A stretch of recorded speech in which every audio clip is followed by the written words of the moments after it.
Restons debout pour un moment de prière. Inclinons nos têtes.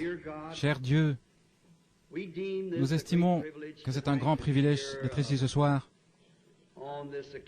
en ce moment solennel,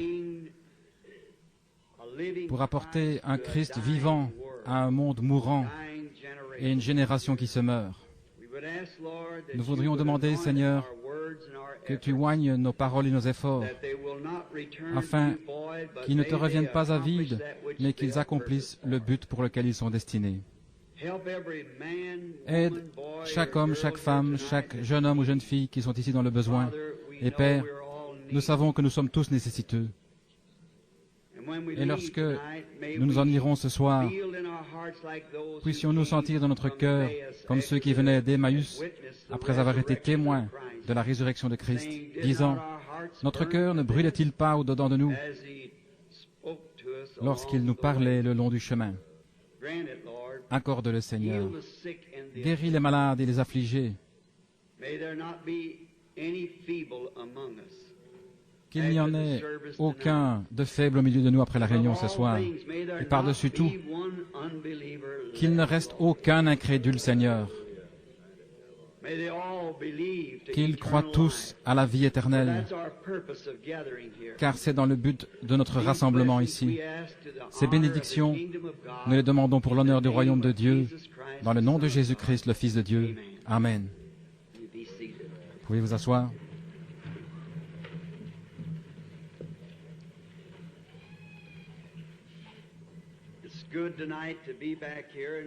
Il est bon de revenir ce soir. Je vois qu'il y en a quelques-uns debout là autour. Et je pense que les lignes téléphoniques sont ouvertes maintenant, avec différentes villes à travers le pays, San Francisco, Tucson et jusque dans l'Est. Et par le téléphone, nous leur adressons nos salutations. Nous sommes dans la salle ici ce soir, l'auditorium principal est comble, les allées et les murs sont pleines de gens debout. Et nous comprenons que demain soir, nous essaierons d'ouvrir un autre côté ici vers le gymnase et avoir une plus grande salle qui pourra peut-être accueillir 2000 personnes en plus. Ainsi, nous l'espérons pour demain. Car si l'auditoire est rempli ce soir, le premier soir, eh bien, nous croyons qu'il sera plus encore demain soir. Je vois qu'ils ont aussi placé des chaises supplémentaires ce soir. Nous sommes dans une grande expectative. Premièrement, la venue du Seigneur Jésus. Ensuite, le salut des âmes perdues qui vont le recevoir ce soir et être prêts pour sa venue quand il viendra, quand il apparaîtra. Je désire offrir une salutation spéciale et souhaiter la bienvenue à tous ces hommes de bien sur l'estrade, qui, à ce que je comprends, sont des ministres pour la plupart, 200 ou plus qui se tiennent sur l'estrade, et nous sommes certainement reconnaissants qu'ils soient ici. À vous tous, où que vous soyez dans les différentes parties du pays, je me rends compte que quelques-uns ici viennent d'outre-mer. Ainsi, nous sommes reconnaissants que vous soyez ici à vous réjouir de cette communion avec nous, qui sommes dans l'expectative de ce que Dieu va nous donner pendant cette convention. Il semble que, depuis le moment où j'ai pensé revenir pour ces quelques jours de réunion, mon propre cœur était étrangement en alerte par un formidable sentiment que quelque chose est sur le point d'arriver. Je ne sais pas exactement ce que c'est, mais j'espère que c'est une grande révélation de Dieu qui nous préparera et fera de nous de meilleurs citoyens de son royaume alors que nous marchons dans ce monde obscur de péché et d'incrédulité. Ce terrain, ce soir, ce lieu même, représente quelque chose de grand pour moi. Depuis que j'ai su qu'ils allaient construire cet auditoire ici, de l'école, j'ai désiré tenir une réunion à cet endroit. Je suis très reconnaissant au conseil d'administration de l'école et ceux qui l'ont gracieusement accordé. C'était à cet endroit exactement où ce bâtiment se tient ce soir qu'une grande chose est arrivée il y a quelque 30 ans, exactement sur le même terrain. Ce n'était rien d'autre qu'un champ de genêts en ce temps-là. Et je vivais dans une petite maison, juste là derrière, à environ 200 mètres. J'étais fort concerné à l'époque par le salut de mon père et de ma mère, qui sont tous deux partis ce soir. Et ce jour-là spécialement, je m'inquiétais au sujet de mon père. Je me souviens que je dormais sous le porche en ce temps chaud de l'été. Ceci est écrit, je crois, dans la brochure « Jésus-Christ, le même hier, aujourd'hui et pour toujours ». Ou bien, c'était dans la brochure intitulée « Je n'ai pas désobéi à la vision céleste ». Étant couché sous le porche, je fus soudain réveillé et un fardeau est venu sur mon cœur pour mon père. Comme beaucoup d'entre vous ici de la ville connaissiez mon père, je pense que c'était un grand homme, bien que pécheur, mais il avait une mauvaise habitude que j'ai toujours essayé de combattre autant que je l'ai pu, c'est la boisson. Cette nuit-là, il était en train de boire. Je me suis réveillé avec un lourd fardeau pour lui sur mon cœur. J'étais simplement en pyjama. J'ai enfilé mon pantalon tout en gardant ma veste de pyjama. Et je suis allé me promener dans ce champ de genêts, à l'endroit même où se tient ce bâtiment maintenant. Et je me suis agenouillé pour prier pour mon père. Et pendant que je priais et demandais à Dieu de le sauver, et de ne pas le laisser mourir pécheur, car je l'aimais. Pendant que j'étais en prière, je me suis levé pour regarder vers l'est, et j'ai eu une vision. Et juste au-dessus de moi, beaucoup connaissent la vision, se tenait le Seigneur Jésus. Maintenant, je ne suis pas allergique aux illusions, que je sache, mais les visions sont réelles. Et le Seigneur Jésus se tenait là, c'est la première fois que je le voyais dans une vision de ce type. Il était juste environ 3 mètres au-dessus de ma tête. Il se tenait dans les airs et avançait un pied, comme pour faire un pas. Il portait un vêtement blanc, bordé d'une frange sur le côté. Ses cheveux descendaient sur ses épaules. Il ressemblait à un homme dont parle la Bible, d'une 30aine d'années, mais un petit gars d'une constitution mince, très petit. Il semblait qu'il ne pesait pas plus que 65 kilos. Je regardais, je pensais qu'il y avait quelque chose qui n'allait peut-être pas. Ainsi, je me suis frotté les yeux et j'ai regardé de nouveau et il se tenait en quelque sorte de côté, le visage de profil en quelque sorte. Et son regard ressemblait à celui que j'ai toujours vu en vision. C'était comme la tête du Christ d'Hoffmann à 30 ans. C'est la raison pour laquelle j'ai cela dans ma maison, sur ma littérature, partout où je peux la mettre, parce que c'est comme cela qu'elle est la plus ressemblante. Seulement, il paraissait plus petit. Comme je le regardais, je pensais, c'est pas possible que je suis en train de voir mon Seigneur. Je me tenais là, je dirais dans cette position-ci, et peut-être juste exactement en dessous de l'endroit où se trouve cette chaire ici maintenant. C'était quelque part dans les parages, dans un rayon de 35 à 45 mètres, pour autant que je puisse le mesurer de l'endroit où je me tiens ici, ce cercle. Je regardais, il se tenait là. Je me suis mordu le doigt pour savoir si je dormais. Vous savez comment? Il ne semblait pas qu'il pouvait en être ainsi. J'étais jeune dans le Seigneur, alors je prêchais depuis 6 mois environ. Je me suis mordu le doigt. J'ai pris un genêt, je l'ai brisé. Et beaucoup d'entre vous qui vivez dans le pays, vous savez, ces petits cure-dents qui sont dans les genêts. J'ai commencé à mâcher cela et j'ai dit, c'est pas possible, je suis en train de rêver. Voilà ma maison, il y a papa, maman et les enfants.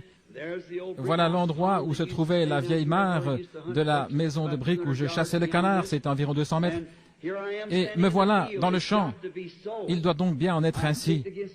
J'ai donné un coup de pied par terre, j'ai tapé du pied, secoué la tête, je me suis tordu les mains, j'ai regardé de nouveau, encore une fois, et il se tenait toujours là.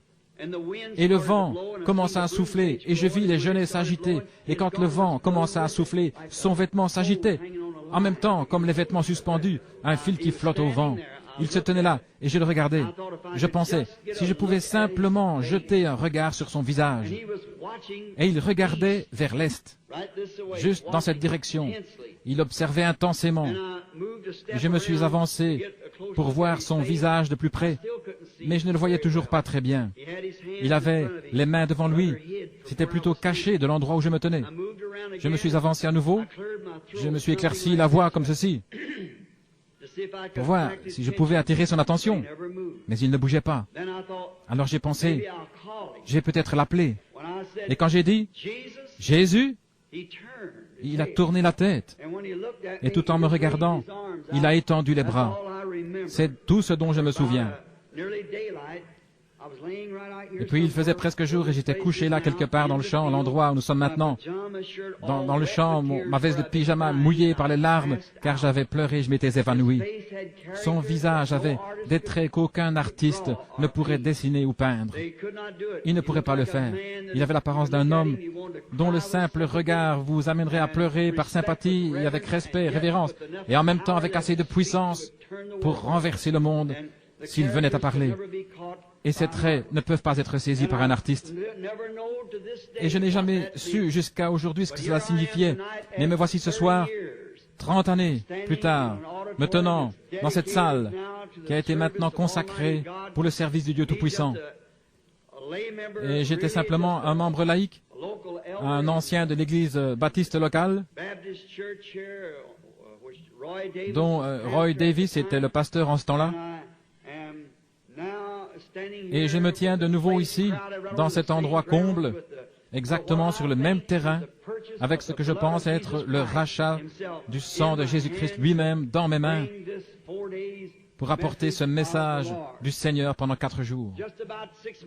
Juste 6 mois après cela, j'ai eu mon premier baptême ici dans le fleuve, lorsque la lumière est descendue, là, à Spring Street.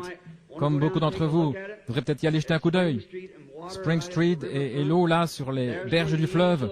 Et c'est là que l'ange du Seigneur est apparu pour la première fois en public. Un après-midi à 2 heures. Et une voix est venue disant, de même que Jean-Baptiste fut envoyé comme précurseur de la première venue de Christ, ton message précédera la seconde venue. Nous voici 30 ans plus tard et me voici ce soir proclamant toujours ce même message. Il a fait le tour du monde. Et je suis heureux de revenir dans ma ville pour représenter ce Seigneur Jésus-Christ que j'aime encore de tout mon cœur. Et chaque jour, il devient plus doux que le jour avant. Je n'ai jamais changé un seul iota de ma doctrine. La première chose avec laquelle j'ai commencé, je le crois toujours de la même manière ce soir. Il est le même hier, aujourd'hui et pour toujours. Maintenant, j'ai un message dont je suis responsable. La première fois que le message est sorti, bien sûr, tout le monde priait pour les malades. Il y a eu de grands signes, des prodiges et des miracles. Cela a commencé particulièrement parmi les pentecôtistes. Un réveil universel de campagne de guérison qui a balayé le monde pendant 15 bonnes années. Je crois qu'il y a eu des réveils sur chaque colline. Les feux du réveil qui brûlent. Littéralement, des millions ont accepté Christ comme leur sauveur par cette seule commission. C'est cela qui a inspiré Oral Roberts et d'autres. Et cela s'est propagé de plus en plus après le marasme mortel dans lequel l'Église pentecôtiste est alors tombée. Mon intention et mon désir ce soir, c'est de réveiller cette Église de nouveau pour la venue du Seigneur Jésus qui approche. Je dois la réprimander, je dois réprimander le péché sous quelque forme qu'il soit. Je ne vise pas la dénomination de personne. J'ai un message. Maintenant, il est difficile d'entrer dans une Église et d'y être sponsorisé, comme c'était le cas avec notre Seigneur Jésus, parce que c'est lui, ce n'est pas moi. Mais comme il a commencé à prêcher qu'il guérissait les malades, ressuscitait les morts, qu'il purifiait les lépreux, qu'il chassait les démons, tout le monde voulait de lui. Mais vient un moment où il y a un message qui suit toujours chaque signe, car le signe a une voix. Et un jour, lorsqu'il s'est assis, il a dit, « Moi et mon Père, nous sommes un. » C'était plus qu'il ne pouvait supporter. Il en fut également ainsi quand il a dit, « À moins que vous ne mangiez la chair du Fils de l'homme et que vous ne buviez son sang, vous n'avez pas de vie en vous. » Eh bien, les docteurs et les gens bien pensants devaient dire, cet homme est un vampire humain, essayant de vous faire manger sa chair et boire son sang. Il ne l'a jamais expliqué, il l'a simplement dit. Et ce soir, vous pourriez entendre des choses qui seront simplement dites pendant la réunion, que nous ne serons peut-être pas à même d'expliquer, mais souvenez-vous, Jésus-Christ est le même, hier, aujourd'hui et pour toujours. Nous le croyons. Maintenant, Nous n'avons pas le temps de trop parler parce que nous avons certaines heures pour commencer, certaines heures pour s'arrêter. Et nous voulons honorer le conseil d'administration de l'Église, de l'école qui a mis ce moment à notre disposition. Nous ferons tout pour les honorer. Souvenez-vous, si à un moment quelconque, un pécheur veut venir à Christ, tout ce que vous avez à faire, c'est de vous avancer immédiatement, que je sois en train de prêcher, de chanter, quoi que ce soit. Donnez votre vie à Christ à ce moment même et retournez à votre siège. C'est pour cela que nous sommes là, pour vous aider. Je voudrais parler à frère Vail, frère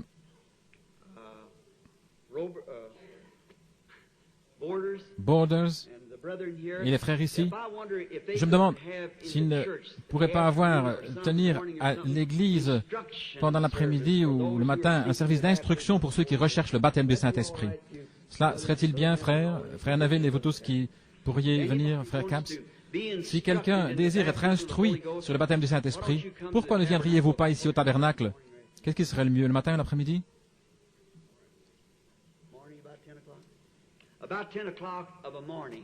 Le matin vers 10 heures. Si vous avez une question sur la doctrine, si vous avez une question sur le message, si on ne s'est jamais occupé de vous personnellement et que vous vouliez qu'on prie pour vous, ou si vous désirez connaître quelque chose de ce genre, pourquoi ne passez-vous pas là à 10 heures du matin pour voir ces hommes?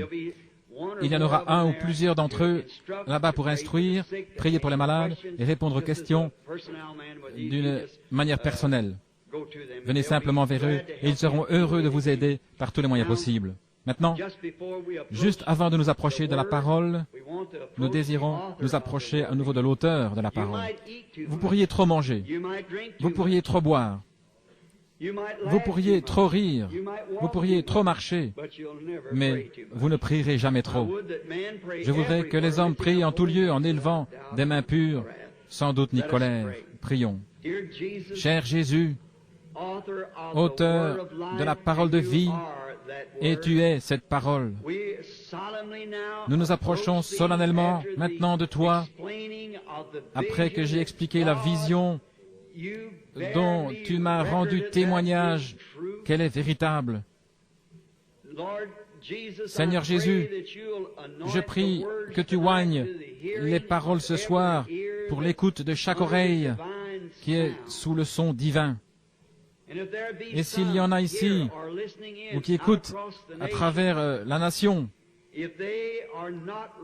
qui ne sont pas prêts à cette heure pour répondre au défi de l'heure, le message venant de Dieu, qu'ils se repentent et soient prêts, car le royaume de Dieu s'approche. Nous prions pour qu'il en soit ainsi ce soir avec eux, qu'ils répondent au défi de cette heure.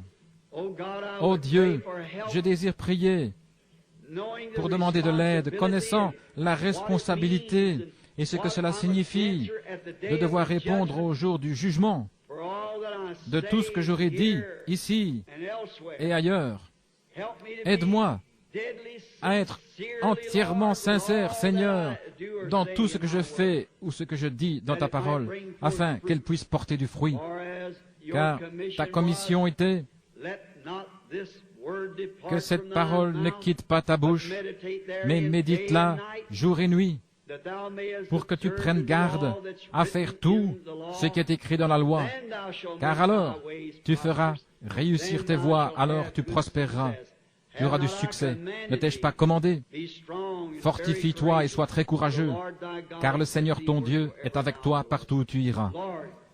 Seigneur Jésus, accomplis-le ainsi ce soir. Nous te prions dans le nom de Jésus. Amen.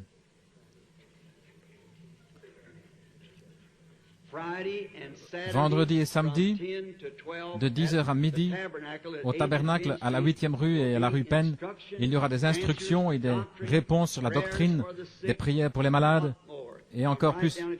Venez, si vous avez des questions, quel que soit votre besoin, il y aura quelqu'un pour s'en occuper. Que le Seigneur vous bénisse. Maintenant, pour ce service d'ouverture ce soir, je ne peux rien faire d'autre que de l'introduire directement par notre message. C'est pour cela que nous sommes ici. Et c'est pour cela que je suis revenu. Dimanche matin, le Seigneur voulant, je désire relever ce grand défi du jour au sujet de mariage et divorce. Maintenant, dans Galates 4, 27, je désire lire ces paroles, Galates 4, 27 à 31 inclus, car il est écrit, « Réjouis-toi, stérile, toi qui n'enfantes point. Éclate et pousse des cris, toi qui n'as pas éprouvé les douleurs de l'enfantement, car les enfants de la délaissée seront plus nombreux que les enfants de celle qui était mariée. Or nous, frères, comme Isaac, nous sommes les enfants de la promesse. Mais comme alors celui qui était né selon la chair persécutait celui qui était né selon l'esprit, il en est de même maintenant. Mais que dit l'Écriture? Chasse l'esclave et son fils, car le fils de l'esclave n'héritera pas avec le fils de la femme libre. Ainsi, frères, nous ne sommes pas enfants de l'esclave, mais de la femme libre. Le Seigneur ajoute ses bénédictions à la lecture de sa parole. Maintenant, je crois qu'ici j'ai pris un texte comme ceci, très curieux, inhabituel. Et quelquefois, nous trouvons Dieu à ces heures dans des manières ou des choses curieuses, inhabituelles. Parce que Dieu est inhabituel, et ceux qui le servent réellement de tout leur cœur le servent d'une manière inhabituelle. Pour les choses ou les voies du monde, ce texte est intitulé « La semence n'hérite pas avec la balle ». Paul parle ici de la semence littérale des deux fils d'Abraham. Paul se place lui-même joyeusement dans une position de naissance par la femme libre. Et nous savons qu'Abraham a eu deux fils par deux femmes différentes. Dieu lui a fait une promesse que par Sarah, il y aurait un fils qui naîtrait et que par ce fils, le monde serait béni. Toutes les nations seraient bénies par ce fils. Et on croit communément, particulièrement parmi les Juifs, que c'était Isaac. Mais non, ce fils promis d'Abraham, c'est Jésus. Et il est de la semence royale promise d'Abraham. Mais Abraham a eu deux fils, l'un par Agar, qui était la servante de sa femme, une jolie et charmante servante égyptienne qu'Abraham avait prise là-bas en Égypte pour en faire la servante de sa femme. Et Sarah, pensant que Dieu ne serait pas capable d'accomplir sa promesse, elle dit à Abraham de prendre sa servante Agar et de se marier avec elle. La polygamie était légale en ces jours-là. Pour avoir l'enfant, que c'était de cette façon que Dieu l'avait prévu, qu'elle ne devait avoir l'enfant que par Agar. Mais nous découvrons qu'il n'en était pas ainsi. Nous comprenons aussi que Dieu est rendu parfait en trois. Dieu est rendu parfait en trois. La grâce est en 5, l'accomplissement est en 7, comme le monde. Dieu est rendu parfait en Père, Fils et Saint-Esprit. C'est la perfection de la divinité. Le tout formant un seul Dieu en trois manifestations de trois attributs d'une seule fonction, ou trois fonctions dans une seule divinité. Maintenant, il y a aussi trois dans la perfection des étapes de la grâce pour l'Église. La justification, la sanctification, le baptême du Saint-Esprit. Cela consiste en la nouvelle naissance, juste le type de la naissance naturelle. Lorsqu'une femme donne naissance à un enfant, la première chose qui vient, c'est l'eau, ensuite le sang, puis la vie. La Bible dit dans 1 Jean 5, 7 ou 7, 5, je crois, il y en a trois qui rendent témoignage dans le ciel, le Père, la parole qui était le Fils, et le Saint-Esprit. Ces trois sont un. Et il y en a trois qui rendent témoignage sur la terre, la parole, l'eau, le sang et l'esprit. L'eau, le sang et l'esprit. Ces trois sont d'accord en un. Or, le Père, le Fils et le Saint-Esprit sont un. Vous ne pouvez pas avoir le Père sans avoir le Fils. Vous ne pouvez pas avoir le Fils sans avoir le Saint-Esprit. Mais vous pouvez être justifié sans être sanctifié. Vous pouvez être sanctifié sans être rempli du Saint-Esprit. Nous avons prouvé que c'était dans l'ordre de la nature. Je peux paraître étrange à beaucoup d'entre vous. Je suis sans instruction et je suis sûr que vous avez déjà compris, mais j'enseigne en type, comme le naturel typifie le spirituel. Nous voyons qu'il y en a 3 dans la perfection. Dieu est rendu parfait en 3. Maintenant, et il y a eu la perfection dans la semence d'Abraham, qui fut Ismaël, Isaac, Jésus, Ismaël venant de l'esclave, Isaac venant de la femme libre, tous les deux par le sexe, mais Christ, Jésus, est venu par la Vierge, pas par le sexe. Voici cette semence, une semence, pas des semences au pluriel, mais une seule semence. Les autres n'étaient pas la semence d'Abraham, parce que la semence d'Abraham, c'était sa semence de foi dont Dieu parlait, pas sa semence naturelle. Car après la mort de Sarah, Abraham s'est marié avec une autre femme et a eu 7 fils, sans compter les filles. Ainsi, ce n'était pas les semences d'Abraham, c'était la semence d'Abraham une seule. Et c'était la semence de foi d'Abraham, annonçant la semence royale qui devait venir par la foi d'Abraham. Pas la vie naturelle d'Abraham, mais la vie spirituelle d'Abraham, qui prenait tout ce qui était contraire à la parole de Dieu et le considérait comme n'existant pas, et il croyait Dieu. Contre toute espérance, il croyait dans l'espérance. Voilà la véritable semence dont nous parlons.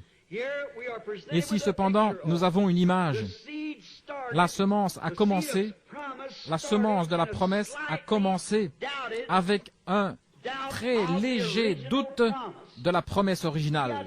Voyez-vous comment ça commence en bas? En doutant de la promesse originale. Dieu a promis à Abraham qu'il aurait cet enfant par Sarah.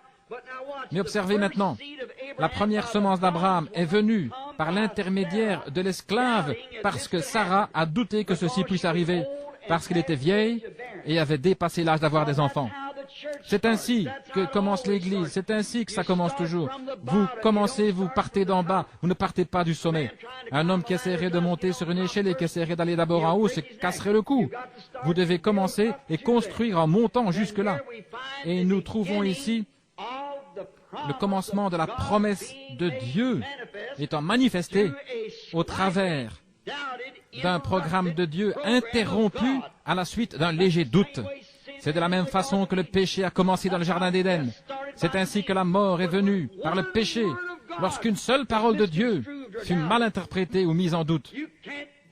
Vous ne pouvez pas mettre en doute ou mal placer une seule parole de Dieu. C'est ainsi dit le Seigneur. Que chaque parole soit ainsi. Et ici, Sarah, elle, à qui la promesse, Sarah étant une femme qui est un type de l'Église, a douté du programme original de la parole promise de Dieu et a dit, toi, Abraham, mon mari, prends cette belle servante, vis avec elle et sois un mari pour elle, et Dieu donnera cette semence de la promesse à travers elle et je prendrai l'enfant. Voyez, le fait de contourner juste un petit iota a changé le programme entier.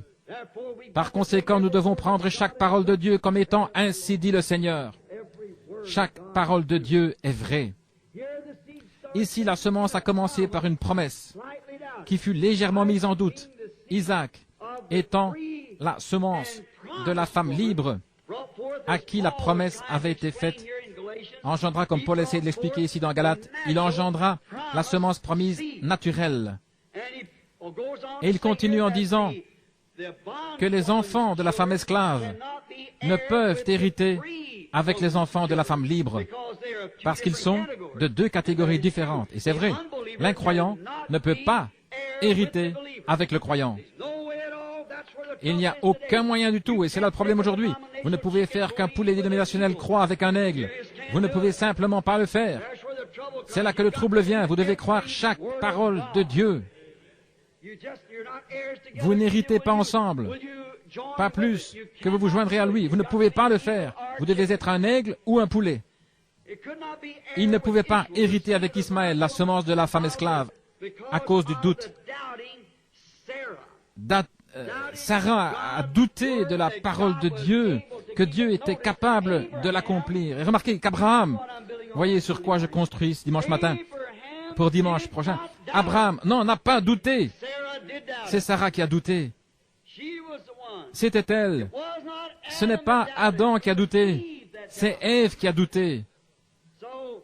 Ainsi donc, nous allons découvrir davantage de choses lorsque nous en parlerons dimanche matin. Le spirituel ne peut pas, le naturel ne peut pas non plus hériter avec le spirituel. Pas plus. Les enfants d'Ismaël ne peuvent hériter avec les enfants d'Isaac. Et pas plus. Le charnel ne peut hériter avec le spirituel. Église naturelle, église spirituelle. Il y a une église naturelle, dont ces femmes ici sont le type, et il y a aussi une église spirituelle. Ainsi, l'église naturelle et l'église spirituelle ne peuvent hériter ensemble. Elles ont chacune un moment différent et distinct. Ce sont deux peuples séparés, différents. Ce sont deux alliances séparées, différentes. C'est pourquoi l'enlèvement est différent. Et ce sera seulement pour la semence royale d'Abraham. Cela ne peut venir de la semence naturelle, charnelle de l'Église. Ce devrait être la semence royale de la parole de Dieu à travers Abraham, la semence royale. C'est pourquoi l'enlèvement doit avoir lieu en premier, parce que, souvenez-vous, nous, les vivants qui serons restés, nous ne devancerons pas ceux qui dorment, car la trompette de Dieu sonnera, les morts en Christ ressusciteront premièrement. Nous, les vivants qui serons restés, nous serons enlevés ensemble avec eux et rencontrerons le Seigneur dans les airs. Et remarquez, il est encore écrit, « Et le reste des morts ne revint pas à la vie pendant 1000 ans. » Ainsi, ils n'hériteront pas ensemble, ils ne seront pas ensemble dans l'enlèvement. Il y a absolument une église naturelle et une église spirituelle, une église charnelle et une église spirituelle. Vous voyez, il n'y a pas de jugement pour la semence royale spirituelle prédestinée d'Abraham. Parce qu'ils sont prédestinés à la vie éternelle. Ils ont accepté le sacrifice auquel Dieu a pourvu, et ce sacrifice est Christ la parole. Et il n'y a donc maintenant aucune condamnation. Saint Jean 5, 24, si vous voulez le passage de l'Écriture. Il n'y a donc maintenant aucune condamnation pour ceux qui sont en Christ Jésus. Romains 8, 1. Ne marche pas selon la chair, mais selon l'Esprit. Et Jean 5, 24, celui qui entend ma parole. Le mot signifie comprend. N'importe quel ivrogne peut l'entendre et ensuite s'en aller. Mais celui qui entend ma parole, comprend ma parole et croit en celui qui m'a envoyé, a la vie éternelle et n'entrera pas en jugement. Mais il est passé de la mort à la vie. Oui, monsieur.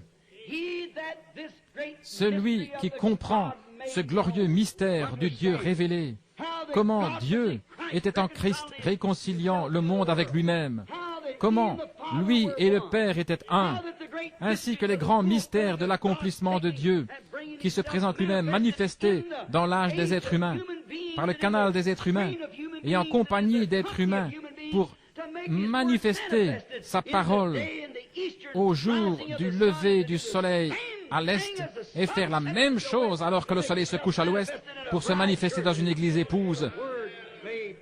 La parole rendue manifeste. Celui qui comprend, c'est-à-dire savoir, celui à qui c'est révélé par celui qui m'a envoyé, a la vie éternelle et ne viendra pas en jugement, mais il est passé de la mort à la vie. La semence naturelle était seulement un transporteur, le véhicule de la semence spirituelle, comme la tige, l'aigrette et la balle. Nous en avons déjà parlé dans un autre message, mais j'aimerais le revoir un petit peu, y revenir juste une minute. Maintenant ici, il y a 3 étapes pour la semence qui nous montre la véritable image, les 3 étapes de la semence naturelle sur la terre. Ainsi, lorsqu'une semence est plantée, elle produit une tige de laquelle sortent des petites pousses, puis l'aigrette, ensuite le pollen s'attache à cela, et puis la balle, et enfin à nouveau la semence. Observez les étapes de cette parfaite parabole ici, et comment elle a exactement développé le type, car Dieu est l'auteur de toute la nature. Par conséquent, la nature ne peut pas faillir, pas plus que Dieu ne peut faillir, parce qu'il était celui qui a placé les choses dans leur état pour que nous puissions les regarder et les voir. Remarquez, Agar, la tige, qui fut la première partie du développement de la semence, elle ne ressemblait en rien à la semence. C'était la tige, parce qu'elle était une femme esclave. Pas du tout dans la promesse, mais rien à voir avec la parole, juste un porteur de la semence. Remarquez, Sarah, l'aigrette, qui avait le pollen, cette nation juive est née d'elle. De Sarah descendit Isaac, d'Isaac descendit Jacob, Jacob engendra les patriarches, et les patriarches engendrèrent une nation. Marie, la Vierge, la foi, produisit la véritable semence, parole spirituelle faite chair. Voyez, les trois femmes par qui cette semence a été transportée, l'une d'elles était en fait une adultère dans la polygamie.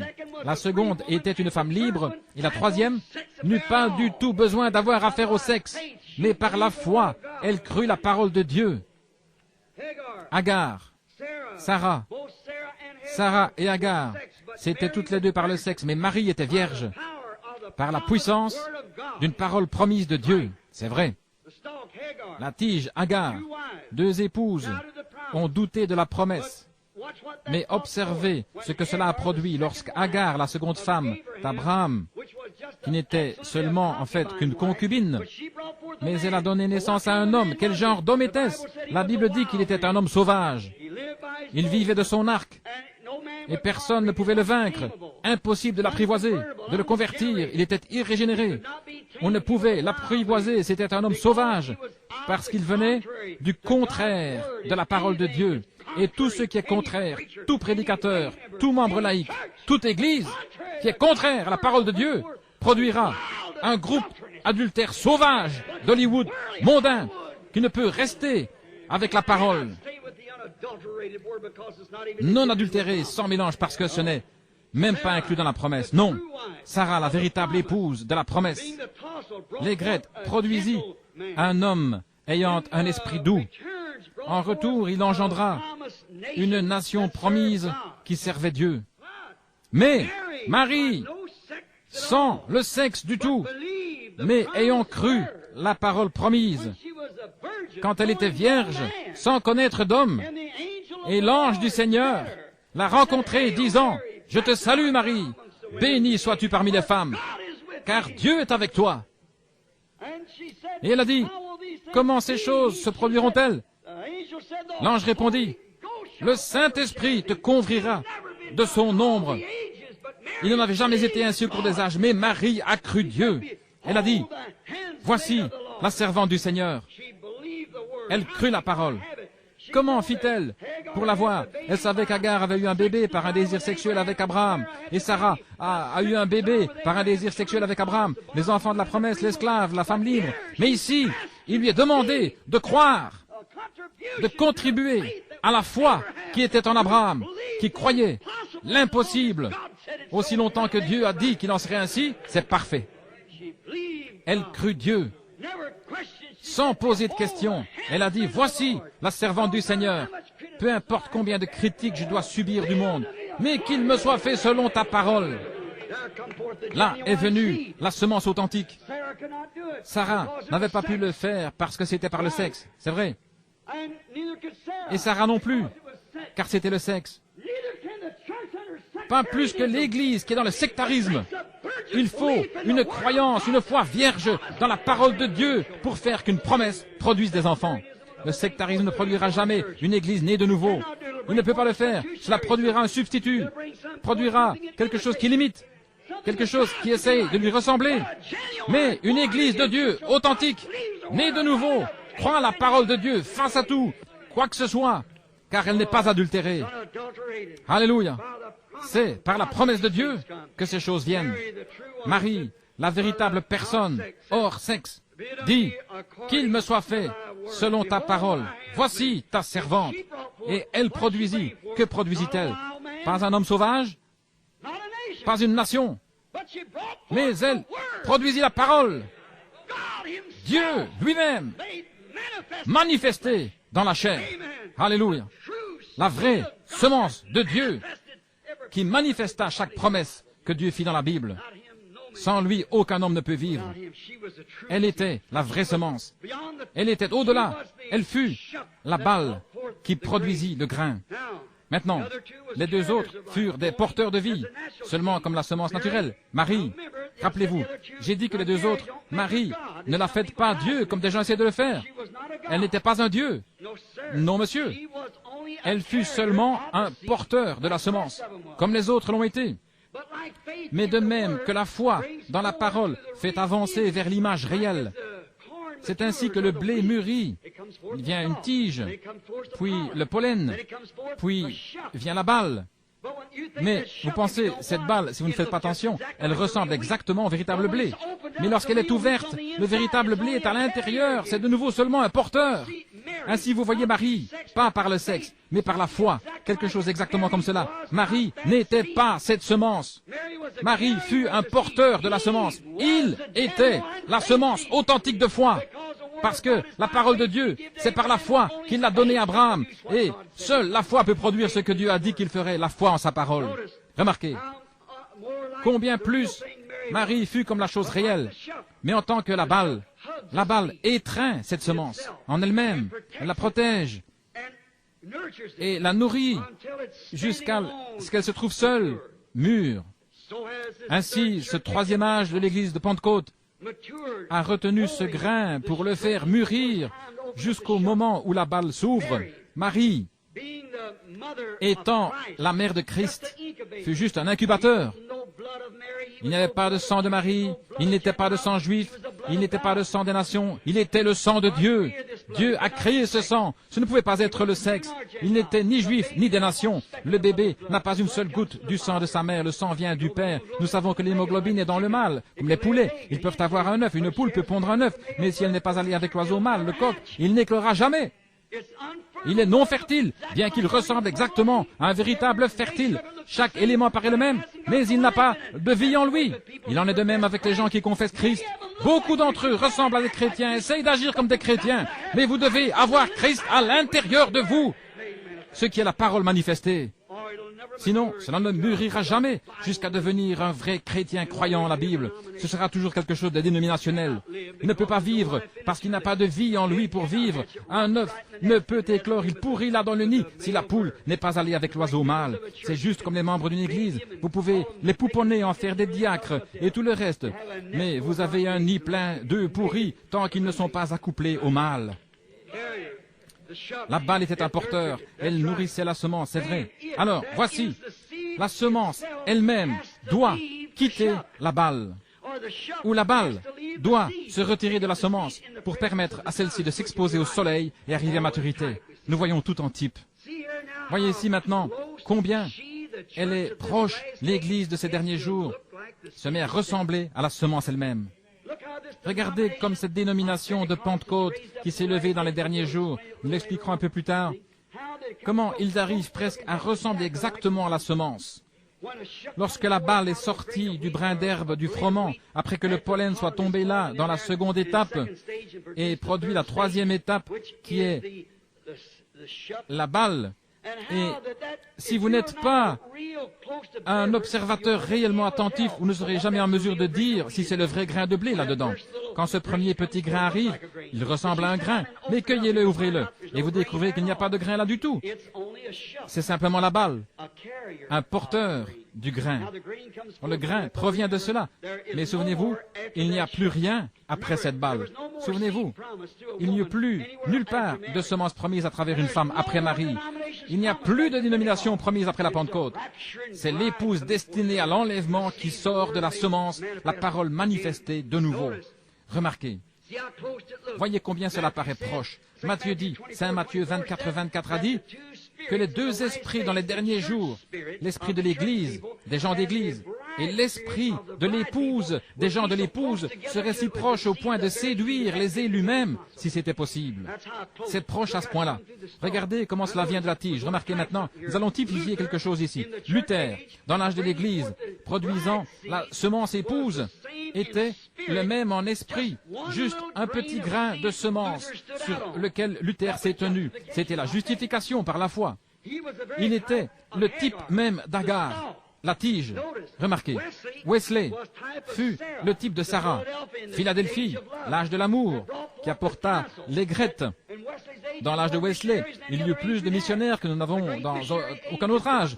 Le temps de John Wesley fut le grand âge missionnaire. Mais la Pentecôte représente Marie. Marie, la dernière étape. Or, elle n'était pas la semence. Cependant, la vie de la semence était en elle. Mais elle n'était pas encore arrivée à maturité. Oh, je me sens très religieux. Elle n'était pas encore arrivée à maturité. Elle était là, mais elle n'était pas arrivée à maturité. Ainsi en est-il avec notre âge pentecôtiste dans lequel nous vivons. Il doit arriver une parole de Dieu qui est non dénominationnelle, en dehors du domaine de cette dénomination. Luther s'est arrêté sur la première parole, le juste vivra par la foi. Wesley eut deux paroles, la sanctification. La seconde œuvre de grâce, bien déterminée, la Pentecôte eut la troisième parole, la restauration des dons. Mais la semence entière doit venir. Voyez comment, avec une seule parole, ils ont fait une dénomination, avec une autre parole et une autre parole. Mais il doit y avoir quelque chose qui ne peut servir à faire une dénomination. C'est la totalité de la vie qu'il y a dedans qui doit se manifester de nouveau dans une épouse. Il ne peut plus y avoir aucun âge de l'Église après ceci. Nous sommes à la fin, frères et sœurs. Nous y sommes, nous sommes arrivés. Grâce soit rendue à Dieu. Amen. Maintenant, nous voyons que ces choses sont tout ce qu'il y a de plus vrai.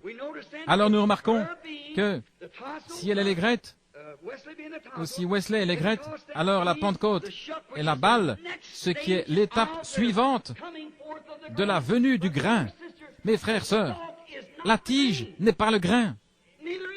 L'aigrette non plus n'est pas le grain. La balle n'est pas non plus le grain.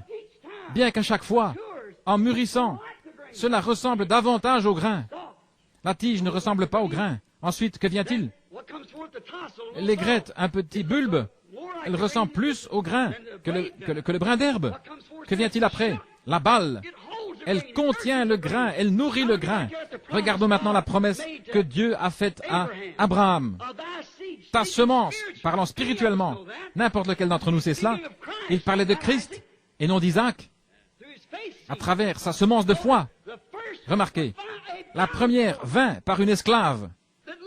Cela ne ressemblait en rien à la promesse. Dieu n'a pas besoin de revenir sur sa parole pour qui que ce soit. Dieu dit comment elle arriverait et c'est de cette façon qu'elle viendra. Mais Sarah, une représentation de l'Église, un type de l'Église, elle découvrit, elle dit, eh bien je crois que c'est un peu trop phénoménal, je ne peux tout simplement pas arriver à y croire. Aussi va prendre Agar et prends-la pour femme. Voyez-vous là, cette tige-là ne ressemblait pas du tout à la promesse. Mais quand ce fut le tour de Sarah, cela paraissait assez bien. Cela ressemble bien davantage à la promesse. Mais cependant, ce ne fut pas encore la promesse authentique parce que Israël, en Isaac, a failli et a renié la semence véritable lorsqu'elle est venue. Alléluia. Ne soyez pas excités, ne courez pas. Ça ne vous fera pas de mal. Il renia la semence, la crucifia et le pendit à la croix. Comme Paul le disait ici, la semence de la femme esclave n'a-t-elle pas persécuté la semence de la femme libre? Et ainsi, la semence de la dénomination persécute le grain authentique. Il doit toujours en être ainsi. Ils n'hériteront pas ensemble, ils ne sont pas associés ensemble, ils sont absolument de deux promesses différentes, deux époques différentes, deux peuples tout à fait différents. L'un est l'épouse et l'autre une église. Pas de comparaison du tout entre elles. Mais cependant, elles ne sont pas la semence dont la venue était promise. Ni Sarah, ni Agar, ni Sarah, ni Marie ne furent la semence. Marie n'était pas la semence, elle était un porteur, un véhicule de la semence. Elle l'avait nourri, elle l'avait produit depuis son sein, exactement comme la balle produit la vraie semence de son sein. Mais la balle n'est pas la semence. Elle est tout près de la semence. Elle est bien serrée autour de la semence. Pour en revenir à la tige, la vie se diffuse tout le long de la tige.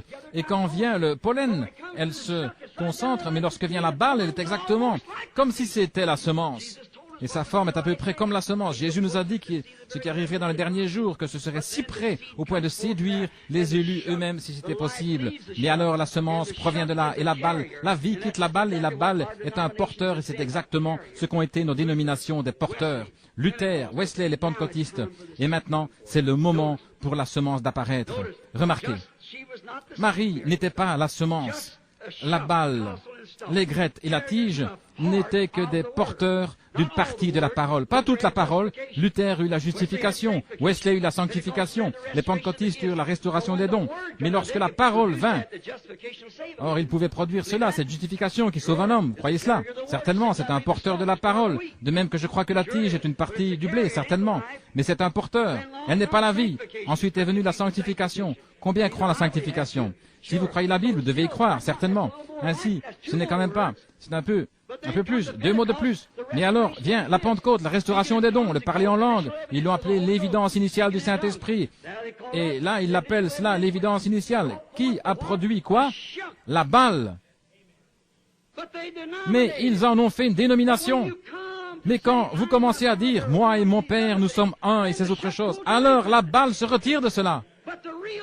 Mais la véritable Église épouse, authentique, produira l'entière parole de Dieu dans sa plénitude et sa force. Car il est le même, hier, aujourd'hui et pour toujours. Notez que dans le sein de Marie, il y avait la semence.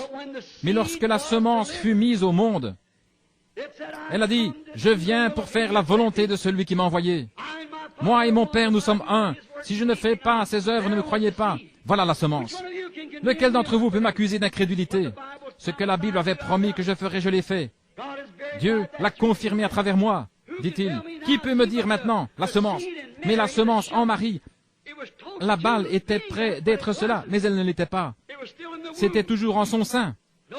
Remarquez, dans l'âge pentecôtiste, à travers l'âge luthérien, à travers l'âge wesleyen, il y eut la même chose à travers cet âge pentecôtiste. Maintenant, remarquez, mais à l'ouverture des 7 sceaux, Apocalypse 10, la parole entière doit naître en manifestation à nouveau et confirmée par l'Esprit de Dieu dans toute sa force, comme elle le fut quand elle était ici sur la terre, manifestée de la même manière, faisant les mêmes choses qu'elle fit lorsqu'elle était ici sur la terre. Amen. Hébreux 13:8 dit que Jésus-Christ est le même, hier, aujourd'hui et pour toujours. Dans Saint Luc 17:30, Jésus dit, dans les derniers jours, comme il en était au jour de Sodome, de même le Fils de l'homme se révélera de nouveau. La même chose. Le monde est dans une condition sodomite et l'Église est entrée avec lui dans Sodome, comme l'ont fait Lot et sa femme. Et je dis qu'il y a une Église élue quelque part dans ce monde qui s'est retirée de ces choses et qui se tient à l'écart. Et la manifestation de Dieu a attiré son attention. Nous sommes dans les derniers jours. La balle a fait entrer sa force dans la semence. Elle est sortie, a continué. C'était une bonne balle, mais elle a fait son temps. Vous voyez, c'est l'épouse parole de l'époux parole. La semence naturelle d'Abraham, Isaac et Jacob, ou plutôt la semence naturelle d'Ismaël, la semence naturelle d'Isaac, et ainsi de suite, devait aller dans le sol pour produire cette autre semence, produire Jésus. Et ces autres doivent faire ainsi de même. Les semences doivent sécher. Je veux dire, les balles doivent sécher, le pollen doit sécher, et tout doit mourir pour que la semence puisse paraître. C'est de cette façon qu'il en était dans chaque âge. Les dénominations étaient les porteurs d'une partie de celle-ci. La parole en est une partie car elle a été cachée aux sages réformateurs, scellée loin d'eux, jusqu'à l'âge où les aigles apparaissent. La Bible le dit. Oui, monsieur, parce que cela nous a été promis dans Malachie 4. Exactement. Il l'a caché aux yeux des sages et des intelligents. C'est alors que dernièrement nous avons parcouru le livre de l'Apocalypse et nous avons découvert que les 3 messagers ou ces êtres vivants qui vinrent, chacun était tout à fait en rapport avec Luther, chacun ensemença exactement le suivant, qui est le bœuf et les différents êtres vivants de la Bible. Cela passa par la justification, la sanctification, même jusqu'aux pentecôtistes. Mais le 4e, c'était un aigle. C'est vrai. Et Dieu le suscita au cours de cet âge. Ainsi, il devait venir au cours de cet âge pour être correct. Oui, monsieur, la promesse de l'aigle de Malachie 4 étant accomplie. Jésus n'était pas de Marie, mais il est venu à travers Marie. Comme la vie passe par la balle. Maintenant, beaucoup d'entre vous, chers frères ou sœurs catholiques, qui êtes ici ce soir, vous pensez peut-être que Marie était la mère de Dieu, comme vous le dites. Comment pouvait-elle être la mère de Dieu, alors que Dieu n'a ni commencement ni fin? Qui était le Père de Dieu, alors, si elle était sa mère? Il était son Créateur. Elle n'était pas son Créateur. Il se créa lui-même dans le sein de Marie. Pas sa création à elle. C'est lui qui s'est créé lui-même. Il ne vint pas d'elle, mais elle vint de lui. C'est vrai. La Bible nous enseigne que toutes choses ont été faites par lui. Et rien de ce qui a été fait n'a été fait autrement que par lui. Ainsi, comment aurait-il pu avoir une mère alors qu'il était Dieu lui-même? Nous voyons ici maintenant la vraie révélation du vrai type. Il y eut 3 femmes porteuses de la semence naturelle jusqu'à ce qu'elles mûrissent en Jésus. Ismaël ne pouvait pas l'être parce qu'il est né, comme nous dirions aujourd'hui, hors du lit conjugal, parce qu'il était le fils d'une femme esclave. Puis vint quelqu'un ressemblant un peu plus à Jésus, ce fut Isaac. Mais ce n'était pas encore cela, parce qu'il est né par le sexe entre Sarah et Abraham. Mais en continuant, vint Marie, qui, par la naissance virginale, produisit Jésus-Christ. C'est vrai, Dieu, la parole faite chair. Maintenant, regardez, il y a eu 3 femmes. 3 femmes en type ici, des églises. Les femmes typifient toujours des églises, ce qui veut dire 3 âges dénominationnels, des porteurs, qui doivent aussi mourir et sécher, tout comme la balle et ainsi de suite, pour préparer la place pour la semence. La semence ne peut mûrir tant que la balle, la tige et les feuilles ne soient pas toutes sèches, c'est vrai. Elles leur soutirent toute la vie qu'elles ont. Amen. Tout ce qu'il y avait en elles, plus. Sinon, elle ne peut pas y arriver. C'est maintenant le temps de la semence ou le temps de l'épouse. Les balles sont mortes, les balles ont séché. Le temps de la parole vierge est là, qui n'a pas été touchée. C'est une vierge, souvenez-vous. Un temps de parole vierge, si vous la mettez entre les mains d'une dénomination, il est certain qu'elle ne sera plus vierge. L'homme y aura touché avant que vous l'ayez. Mais l'Église de Dieu n'est pas touchée par la dénomination. Alléluia. C'est une parole de Dieu, née d'une vierge qui est manifestée. Jésus-Christ, le même, hier, aujourd'hui, éternellement. Alléluia. Comme c'est merveilleux. J'aime cela. Je le crois. Je sais que c'est la vérité. Elle ne sera pas touchée. Il n'y aura pas de manipulation humaine dénominationnelle lors de la naissance virginale de l'épouse. Non, monsieur, elle a reçu l'ordre de Dieu de sortir de cette chose. Ne touchez pas à leurs choses impures. Ils deviennent des vautours. Cela me rappelle quelque chose alors que je venais de Phoenix l'autre jour, en retournant à Tucson après la réunion. L'Esprit de Dieu attira mon attention sur quelque chose. Alors que mon épouse et moi, nous étions en train de parler en roulant, les enfants étaient endormis à l'arrière de la voiture, il se faisait tard. Il attira mon attention sur un faucon. Et j'observais ce faucon un petit peu, et je l'ai étudié. C'est le type même de l'Église aujourd'hui. Maintenant, pour autant que nous le sachions, le faucon a perdu son identification de sa création originale. C'est exact. Il était autrefois semblable à un aigle, son grand frère. Le faucon, mais maintenant, il ne vole plus dans les cieux pour chasser sa manne céleste. Il s'est ramolli.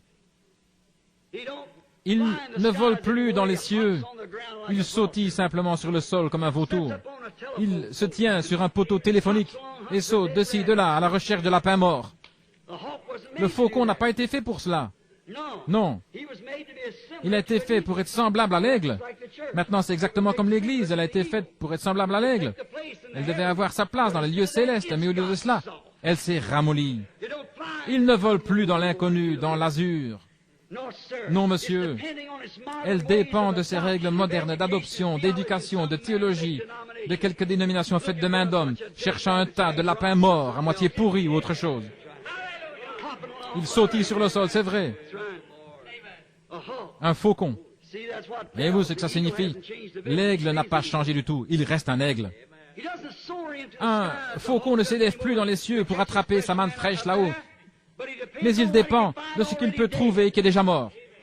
Un faucon n'est pas censé rester là par terre, mais observez un vieux faucon aujourd'hui.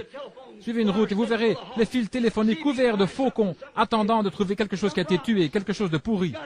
Il fait comme s'il n'avait pas d'ailes suffisantes pour voler. Vous constaterez bientôt qu'il sera constamment sur le sol, maintenu à terre, parce qu'il s'est ramolli. Il ne se sert plus de la force que Dieu lui avait donnée. Son identification particulière était de planer dans les cieux et d'observer d'en haut, mais maintenant il est descendu, il ne peut même plus lever les yeux. Sa pensée est centrée sur des lapins morts, sur ce qu'il peut trouver sur la route, quelques moufettes, un opossum ou quelque chose qui aurait été écrasé. Il n'est pas un aigle, mais quelque chose qui lui ressemble. Exactement comme l'Église, qui dépend d'une nourriture morte, il y a bien des années, du temps de Luther, Wesley ou des pentecôtistes. Elle regarde en arrière vers des credos humains, au lieu de voler dans les lieux célestes de la parole, où toutes choses sont possibles à ceux qui croient.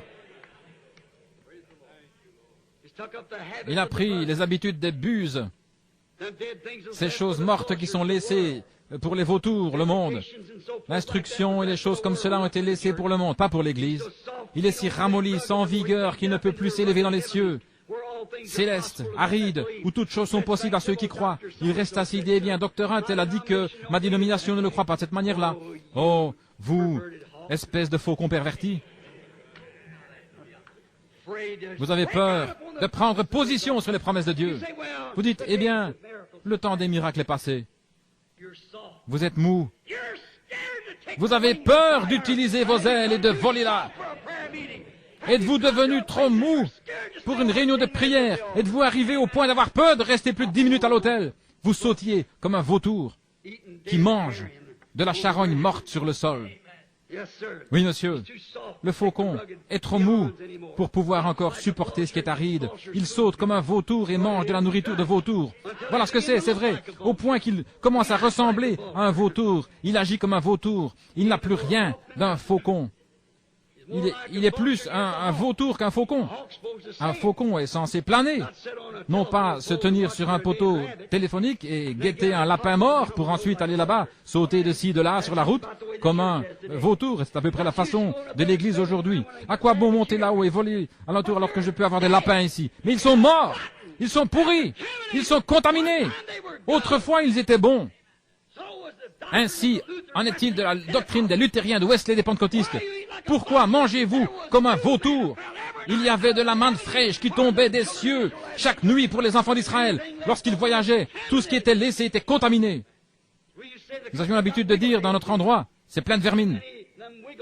Il y a trop de vermine dans les expériences aujourd'hui. Nos religions sont basées sur ce que quelqu'un d'autre a dit. Quelqu'un d'autre a dit. Et que la promesse est pour un autre âge. Un homme est venu me voir il n'y a pas longtemps, un prédicateur baptiste, il est venu chez moi pour me dire, vous savez, je vais simplement vous corriger sur quelque chose. Je lui ai dit sur quoi? Il a dit, vous essayez d'enseigner que dans cet âge-ci, une doctrine apostolique, l'âge apostolique est terminé. J'ai dit quand? Je vous dirai lorsqu'il a commencé et vous me direz lorsqu'il s'est arrêté. Vous croyez la parole? Il a dit oui. J'ai dit très bien. Maintenant, vous croyez que l'âge apostolique a commencé le jour de la Pentecôte? Il a dit oui. Je dis, alors celui qui parlait, l'apôtre Pierre, il a dit ces paroles. Et souvenez-vous, Jésus a dit, celui qui en retranchera un mot ou il ajoutera une parole, sa part sera retranchée du livre de vie. C'est pour un prédicateur ou quiconque a son nom dans le livre. J'ai dit, Pierre a dit, repentez-vous chacun d'entre vous et soyez baptisés dans le nom de Jésus-Christ pour la rémission des péchés et vous recevrez le don du Saint-Esprit.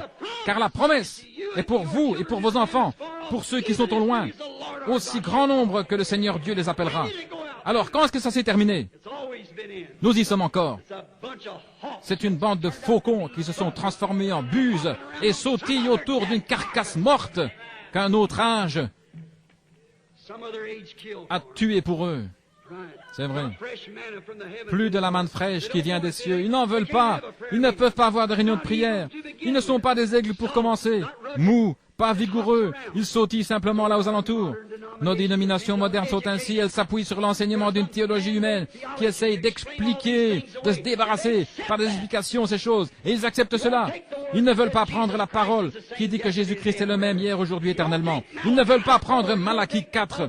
Ils ne veulent pas prendre toutes les autres promesses concernant ce jour-ci et qui disent combien l'âge de l'Église, comme le prophète l'a dit, il y aura de la lumière au temps du soir. Ils ne prennent pas ceci. Ils veulent sautiller autour de ce que quelque organisation pentecôtiste a tué il y a 100 ans et manger de la manne à moitié pourrie. C'est vrai. Remarquez, l'Église est si charnelle. Elle se nourrit d'une charogne mondaine, des choses mortes du monde exactement, comme le fait le vautour. La politique dans l'Église, ils ne laissent pas le Saint-Esprit envoyer un homme vers une Église. Ils doivent avoir une politique et voir si la dénomination va le recevoir ou pas. C'est vrai, ils aiment le monde, ils s'habillent comme le monde, ressemblent au monde, ils agissent comme le monde, ils sont des vautours comme le monde, ils sont paresseux, mous, font des compromis. Comme c'est ça, un point c'est tout. Avez-vous déjà vu un aigle faire des compromis? Non, monsieur! Il n'y a pas de compromis en lui. Et c'est pareil pour un chrétien authentique, il n'est pas mou. Il va chasser jusqu'à ce qu'il trouve. Amen. Oui, monsieur, il trouvera sa nourriture. Il veut de la manne fraîche. Il va descendre et creuser jusqu'à ce qu'il la trouve. Il va voler de plus en plus haut. Si ce n'est pas dans cette vallée, il s'élèvera un peu plus haut. Plus vous allez, mieux vous allez voir. Ainsi il est temps pour que les aigles de ce jour volent plus haut, et creusent dans les promesses de Dieu. Et pas vivre de la nourriture de vautour qui a été tuée il y a des années. Sortez de là. La politique votée pour qu'on dire ceci, cela ou autre chose, et le Saint-Esprit n'a plus le droit de citer dans l'Église. Plus de réunions de prière, plus agoniser avec Dieu pour qu'il accomplisse sa parole, plus croire que la parole est la même hier, aujourd'hui, éternellement.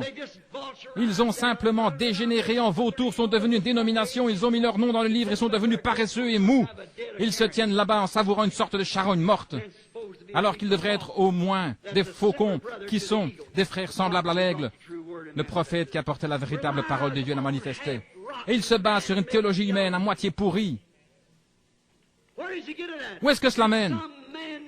Dans quelques programmes humains d'école du dimanche, qu'un éducateur a tué pour eux là-bas, dans un séminaire, leur disant que le temps des miracles est passé, le baptême du Saint-Esprit n'existe pas, et tout ceci est du non-sens. Vous voulez me dire qu'un aigle mangerait ça? Il ne le peut pas. Non, monsieur, pas plus qu'un chrétien ne mangera de cette charogne morte des vieilles doctrines dénominationnelles. Il veut la parole de Dieu fraîche, la promesse de l'heure. Dieu a promis des lapins au temps de Luther. Il a promis d'autres choses dans d'autres temps. Mais maintenant, il nous a promis un repas complet. Le menu complet en 7 plats. Avec tous les 7 seaux ouverts et tout prêt pour la parole de Dieu. Pour ceux qui peuvent recevoir. Alléluia. Des faucons qui sautillent là comme des buses. Oh là là. Pensez-y, combien l'heure est critique.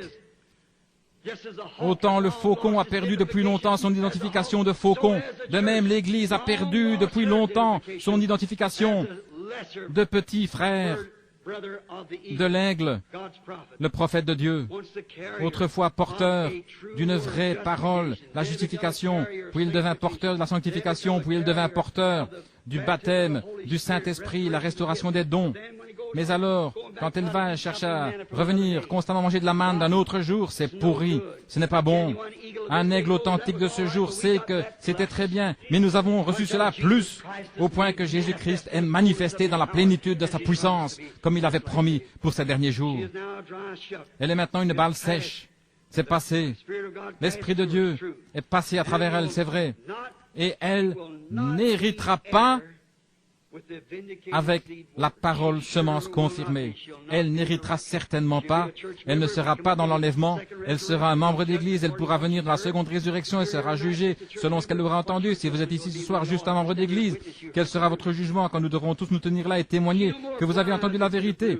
Elle ne vole plus dans l'azur, dans l'inconnu, dans le surnaturel, où il y a la puissance, les hauteurs des promesses de la parole éternelle de Dieu qui a rendu toutes choses possibles pour ceux qui croient. Elle ne veut pas croire cela. Elle retombe directement sur les fils téléphoniques et elle dit « Ma dénomination dit que les lapins font l'affaire. » Bien qu'il y ait des asticots, c'est très bien quand même, voyez. Elle se base là-dessus. La Pentecôte est comme sa sœur vautour dénominationnelle, occupant maintenant des sièges au grand conseil des impies, certainement, écoutant leurs dirigeants politiques mondains qui la nourrissent de la nourriture de vautours, de lapins morts et de quelque chose qui est passé depuis 50 ans. Voilà l'état de l'Église pentecôtiste. Voilà là.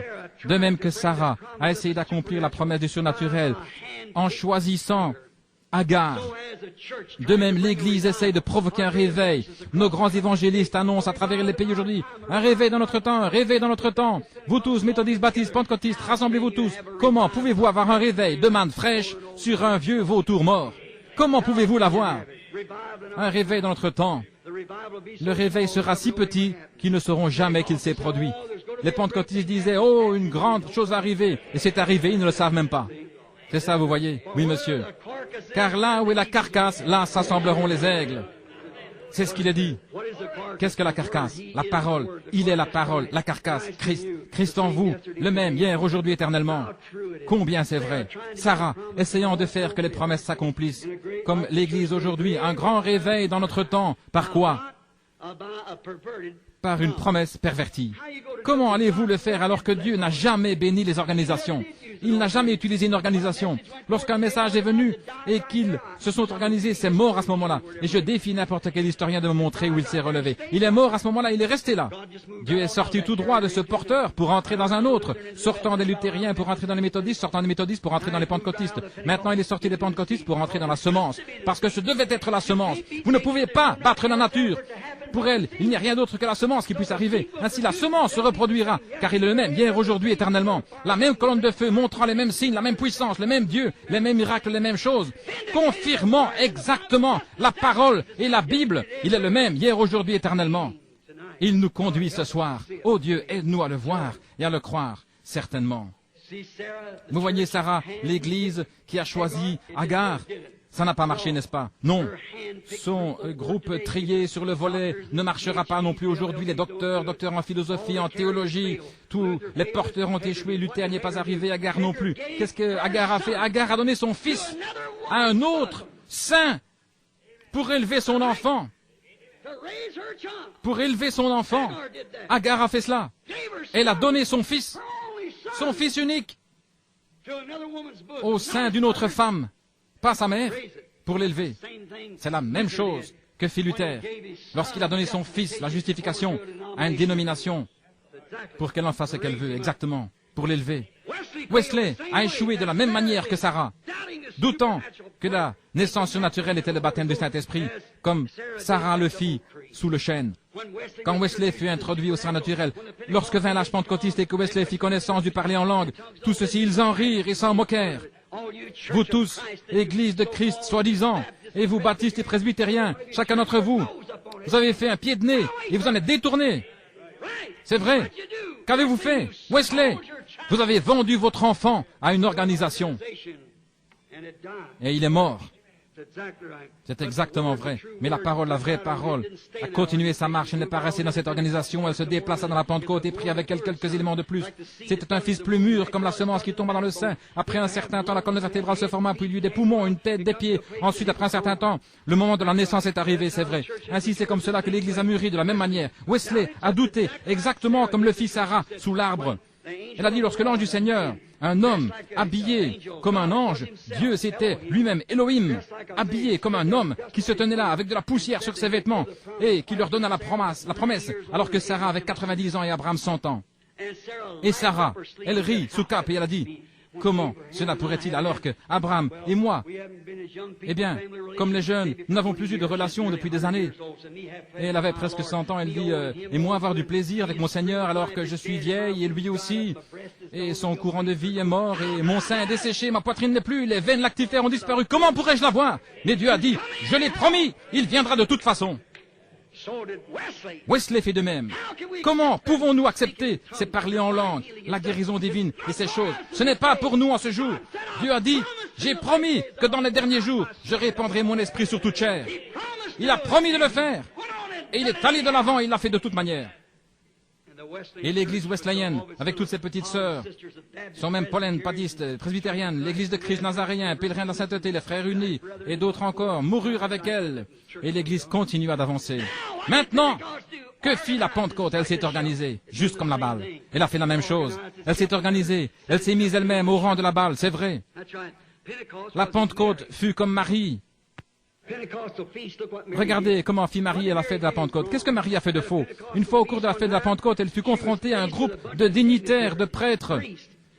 Quand son fils, elle ne pouvait le trouver nulle part. Elle dut revenir sur ses pas après 3 jours de marche. Elle avait quitté, comme l'église moderne d'aujourd'hui. L'église l'a quitté depuis environ 3 fois 25, depuis 50, 75 ans. Elle le laissa à la fête de la Pentecôte. Marie revint avec Joseph, et ils le cherchèrent pendant 3 jours. Elle l'avait cherché sans pouvoir le trouver, mais finalement elle le trouva. Où l'a-t-elle trouvé? Elle l'a trouvé dans le temple, discutant de la parole de Dieu avec les prêtres. Et juste devant ces prêtres, ces dignitaires. Alléluia. Marie laissa tomber le rideau. Elle fit exactement ce qu'elle n'aurait pas dû faire. L'appeler Dieu, la mère de Dieu. Une mère devrait avoir plus de sagesse que son fils. Et elle dit, « Ton père et moi t'avons cherché nuit et jour avec larmes. » Ton père et moi, prétendant que la naissance n'était pas surnaturelle, que Joseph était le père de Jésus. Elle reniait la naissance surnaturelle. La Pentecôte prit le parler en langue. Ils renièrent la naissance de la parole. C'est exactement ce qu'ils ont fait. Ils en prendront une partie, mais laisseront l'autre. La Pentecôte a renié la naissance de la parole comme Marie l'a fait. Mais observez, il n'y aura plus d'organisation après ceci. Observez la parole elle-même, âgée seulement de 12 ans. Simplement une toute petite chose qui se trouvait là, dans la balle. Il a dit, « Ne sais-tu pas que je dois m'occuper aux affaires de mon père ?» La parole a corrigé l'Église juste là. Pourquoi fais-tu toutes ces choses? Tu sais que tu ne peux pas faire ceci. Nous fermerons nos portes, nous ne te laisserons pas entrer. Car ne sais-tu pas que je dois m'occuper des affaires de mon père? Certainement, certainement. Le véritable charme surnaturel prétendit simplement qu'il était le fils de Joseph, un simple homme, ou comme le fit la Pentecôte, qu'il était un parmi 3. Oh, je sais que ça blesse. 1 parmi 3, mais il était tous les 3 en un. Mais les pentecôtistes, oh oui, il est le Fils du Père, du Saint-Esprit. Oh là là. Mais la véritable parole parle sans détour et dit, il n'y en a pas 3, mais il n'y en a qu'un. Vous ne connaissez pas la parole de Dieu? Ça n'en fait pas 3 mais 1. Remarquez, il n'y aura plus de porteurs, d'églises mères, de dénominations, après cette balle porteuse, parce qu'après la balle, il n'y a plus, à ce moment-là, il ne reste plus rien que le grain. Est-ce vrai, il faut que ce soit le grain, ça doit être la même sorte que ce qui est entré dans le sol. Jésus-Christ, le même, hier, aujourd'hui, éternellement. Un esprit vient sur l'épouse pour faire les mêmes choses qu'il a faites. Voyez, c'est la nouvelle reproduction du grain.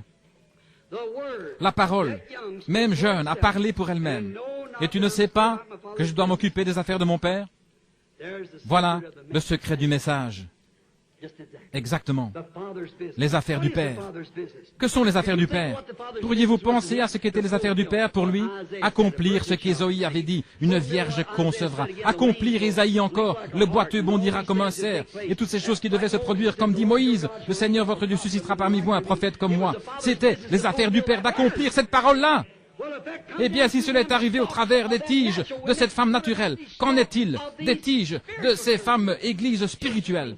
Les églises représentent des femmes, ou plutôt les femmes représentent des églises, n'est-ce pas? Alors, qu'est-ce que c'est maintenant? Nous devons nous occuper des affaires du Père. Crierait le froment, le grain. Oui, monsieur, qu'est-ce que ça doit faire? Confirmer. Malachie 4. Confirmer. Luc 17, 30. Confirmer. Hébreux 13, 8. Confirmer. Jean 14, 12. Confirmer la totalité de sa parole. Confirmer Hébreux. Je veux dire, Apocalypse chapitre 10. L'ouverture des 7 sceaux. Et les mystères de Dieu. Même jusqu'à la semence du serpent. Et que tout serait manifesté. Mariage et divorce. Et tous ces autres mystères qui avaient été cachés sous les piliers pendant toutes ces années aux théologiens et ainsi de suite. Mais maintenant, c'est l'heure. Voilà les affaires du Père. Vous pensez qu'ils le recevraient? Ils veulent être revêtus de dignité et disent, notre dénomination n'enseigne pas cela. Mais la Bible le fait. C'est vrai, Dieu prouve que c'est vrai. Assurément, c'est cela. accomplissant cet âge dans lequel les 7 sceaux prouvent simplement que les dénominations ont juste été des porteurs.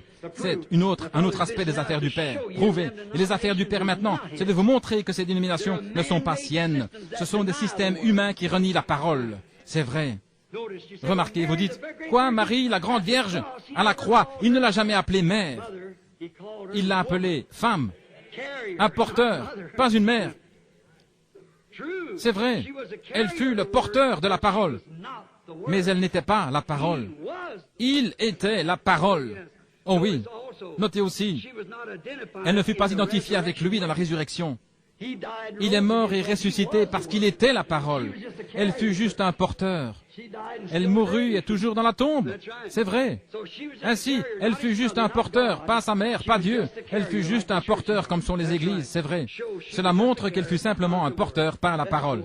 Terminons en disant ceci. Oh, faucons pentecôtistes, en train de sauter de ci, de là comme des vautours, prenant part au monde comme le fait le reste d'entre eux, ayant une forme de piété, suffisamment pour séduire les élus même si c'était possible, mais reniant ce qui en fait la force, comme le prophète le dit ici, un parfait exemple de ce que la parole de Dieu prédit dans les derniers jours, une église de l'âge de Laodicée, nue, aveugle, misérable, pauvre, malheureuse, et ne le sachant pas, prétendant qu'elle est grande et riche, n'ayant besoin de rien, et ne sachant pas qu'elle a été changée d'un faucon, un frère semblable au prophète pour préserver l'intégrité de la parole de Dieu, elle a été changée en vautour nourrissant ces gens de lapins ecclésiastiques morts. C'est exactement la vérité. Réveillez-vous! Oh là là! Comment pouvez-vous attendre à être identifié ou héritier avec les aigles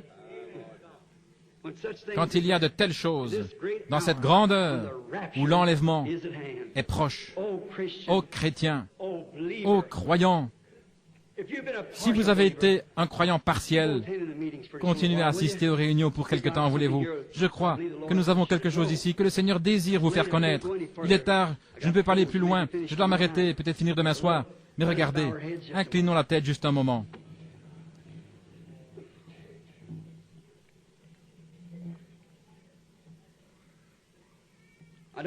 Je ne veux pas que vous remarquiez quelle grammaire j'utilise, mais je désire que vous preniez garde juste un moment à ce que j'ai dit. C'est assez clair pour que vous le compreniez, j'en suis sûr, si vous le désirez. Si vous êtes ici ce soir et que vous n'avez pas cette expérience, je ne dis pas, vous dites, j'ai dansé dans l'esprit, sauté tout autour. Oui, les faucons font la même chose. C'est comme les corbeaux et les vautours. Je ne demande pas cela. Que mangez-vous? Où allez-vous chercher votre repas quotidien? De quoi vous nourrissez-vous? De la parole de Dieu ou de quelque vieille charogne qui a été utilisée là-bas il y a des années?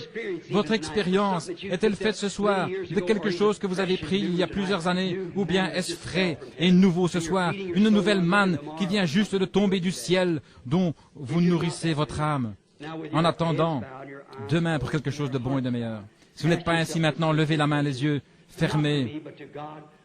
Pas vers moi, mais vers Dieu. Voulez-vous lever la main en témoignage et dites, « Oh Dieu, conditionne mon âme et mon esprit pour que je puisse me nourrir uniquement de la parole de Dieu. » Voudriez-vous simplement lever la main et dire, « Que Dieu vous bénisse, que Dieu vous bénisse. » Je ne sais pas exactement combien de personnes ici.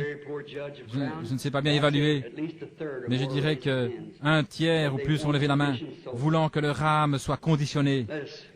Souvenons-nous, dans la prière maintenant, alors que nous courbons la tête, « Cher Dieu, je suis seulement responsable de dire la parole. » Et par ces simples petites paraboles, des petits types, les gens voient que l'un n'héritera pas avec l'autre.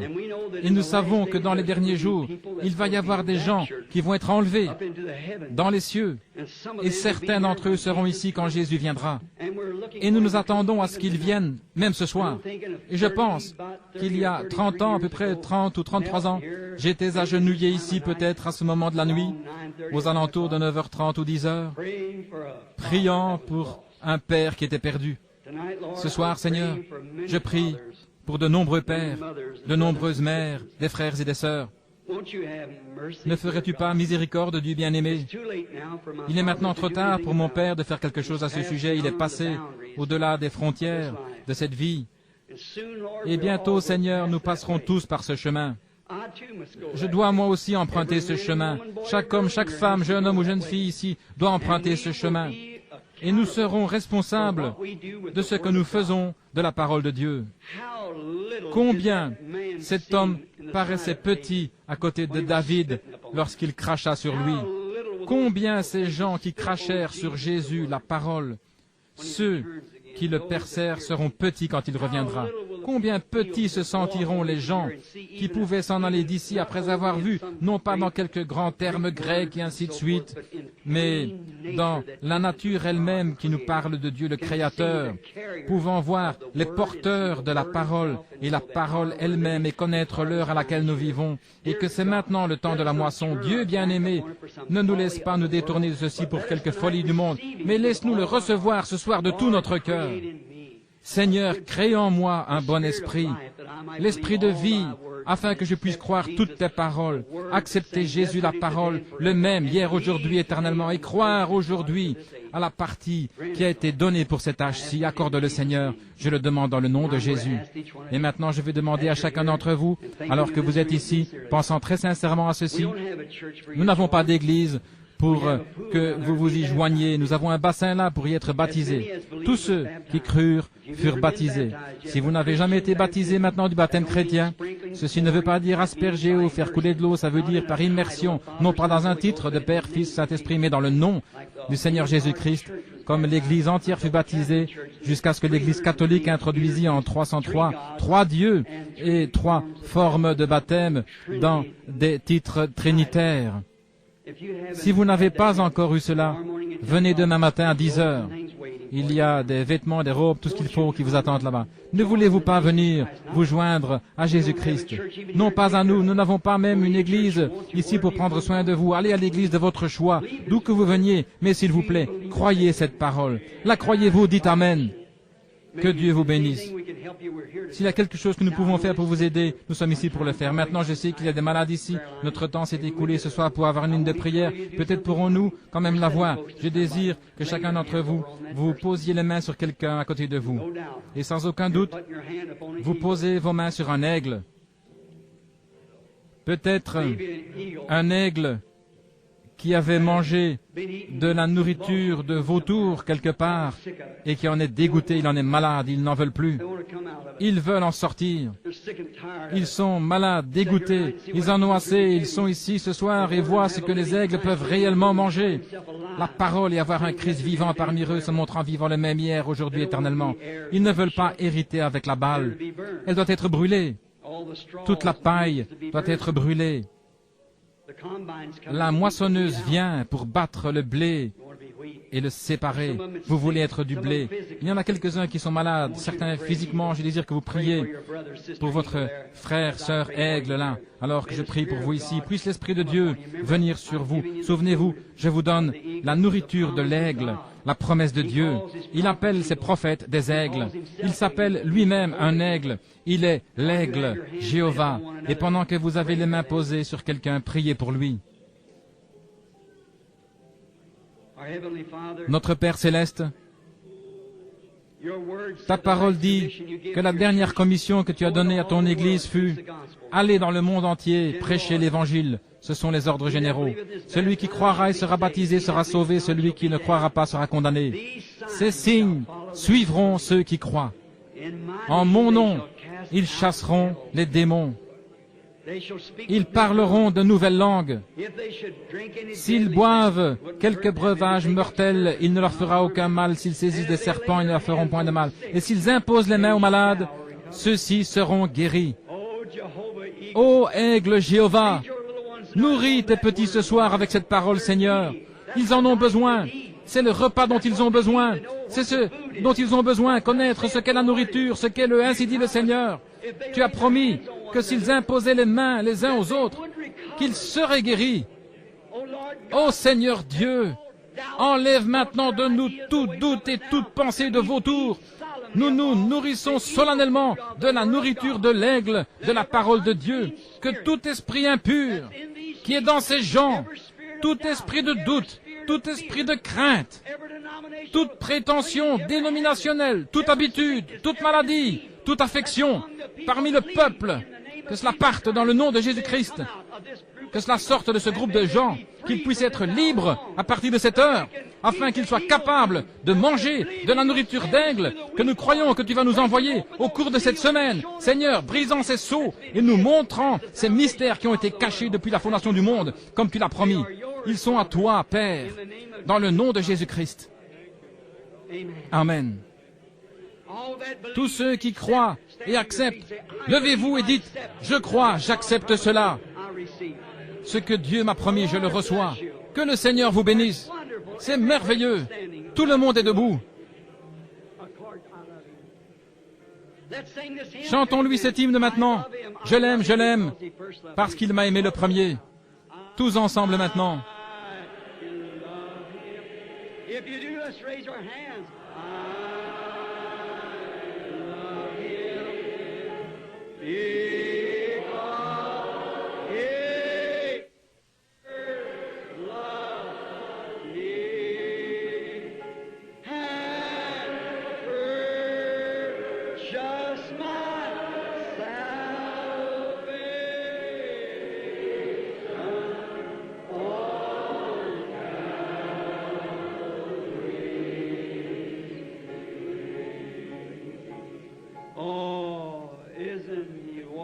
Oh, n'est-il pas merveilleux? Serrons-nous la main les uns les autres. Frères Aigle, tournez-vous simplement alors que nous le chantons.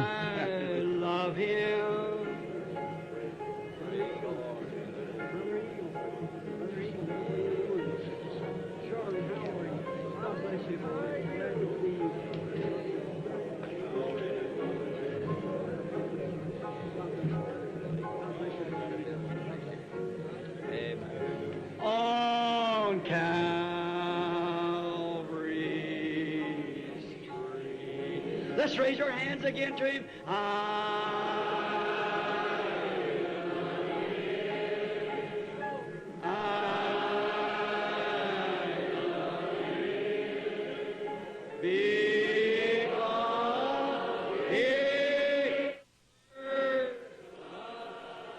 And he made the eagle.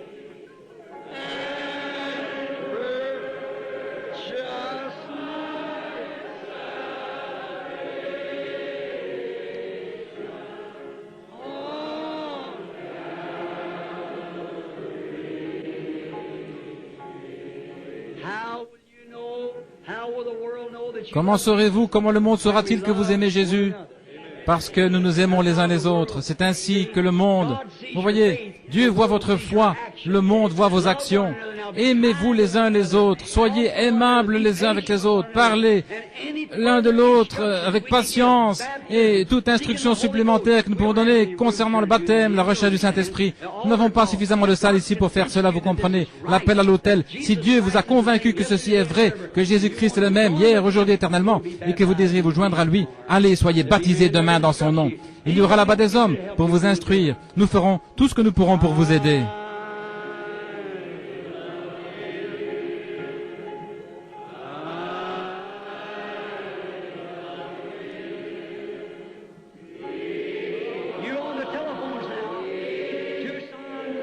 Vous qui êtes au téléphone, Tucson,